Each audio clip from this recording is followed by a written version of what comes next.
लेकिन आपके दिमाग में ये क्वेश्चन होगा कि जैसे हमारे सर लोग कमाते हैं प्रोडक्ट के वजह से, आखिर ये ऐसा क्या करते हैं कि इनको पैसा आता है हम लोग को नहीं आता। तो इसको सीखने के लिए आइए बताते हैं क्या करना होता है। जैसे आप डेंटोडॉक क्रीम जो है यूज किया होगा, कोई बता सकता है उसमें कितने एसपी होता है?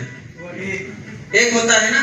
अब आप जैसे मैम आपसे बात करते हैं, आप जैसे किसी किराने की दुकान खोले हैं, आपकी दुकान पे आए, मैं एक 5 रुपए का पार्ले लेता हूँ, पैसा देता हूँ, दोनों के बीच में ऐसा में क्या चीज दोगे कि हमको प्रॉफिट हो? है कुछ आपके पास?